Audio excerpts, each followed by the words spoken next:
Hi everyone, my name is Grace and I'm so excited to be one of your counselors at Sanborn this summer. Today I'm going to show you how to make a bird feeder out of a recycled water bottle. This is a great craft for when you're in quarantine because not only are you using materials that you have at home, you can attract some new feathery friends into your yard. All you need to get started is a water bottle, a safety pin or some other sharp instrument that can get through the plastic in here, something to act as a perch. So this can be an old pencil, a chopstick, a bamboo skewer, some scissors to cut through the plastic, and some cord in order to hang your bird feeder in your tree.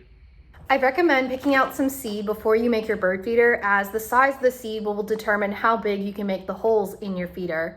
You don't want it to be so big that all of your seed falls out, but you want it to be big enough so that birds can get their beaks in and have the chance to get seed out. To get started, we're going to put some drainage holes in our water bottle by just poking a few holes on the bottom. This allows water to flow through whenever it rains so that your seed doesn't get soaked. Once we have our drainage holes, it's time to put in some perches. We're going to start by marking our places for a perch with a safety pin. And then we're going to widen that hole slightly using the scissors. Don't make it too big because you want the perch to fit very snugly and you don't want it to fall out. So I'm going to use the bamboo skewer. I'm going to just snap it in half to create two perches.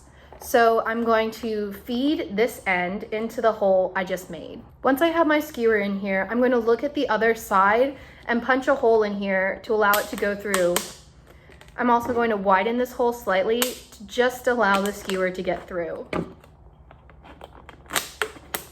And now we have one perch. We're going to do the same thing on the top and make the perches perpendicular to each other. Make sure your perches fit securely in your bottle. It doesn't matter if they're a bit wonky, the birds won't mind. Our next step is we're going to make openings for the birds to be able to access the seed. We're going to do this by creating a small hole with our safety pin and then widening it using our scissors. Again, make sure you know what kind of seed you're going to put in here because something like bird seed versus sunflower seeds have very different sizes, and so that'll determine the size you want your hole to be. The holes for my feeders are about 1 inch wide, not so big that all my seed will fall out when I fill it, but big enough for the birds to be able to fit their beaks in. Next, we're going to poke some holes in the top in order to tie our string into so we can hang our bird feeder in a tree.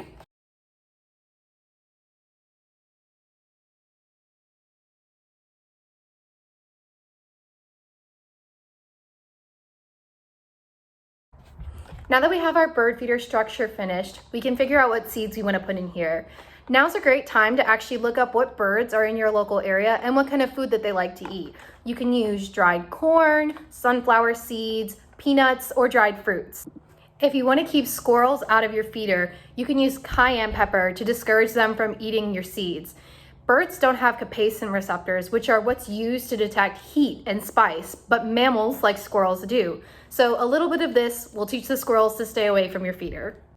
I've mixed my bird seed with some cayenne pepper, and I have a funnel to place it in my bird feeder. If you don't have a funnel, you can use a piece of printer paper to create the funnel shape and place it in your bird feeder.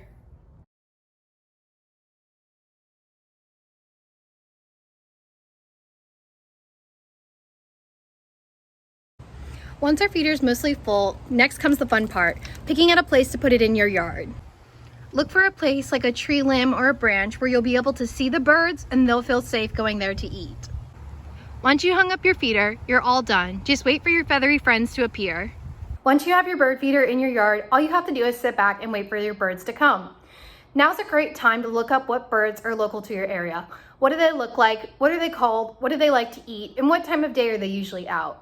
Try to keep a nature journal of what birds come and visit your feeders. Maybe even try varying the foods that you put in the feeder and see which birds are attracted to which food. You don't have to be at camp to appreciate the beauty of nature. Take some time out of your day to watch your bird feeder and any birds that may come by.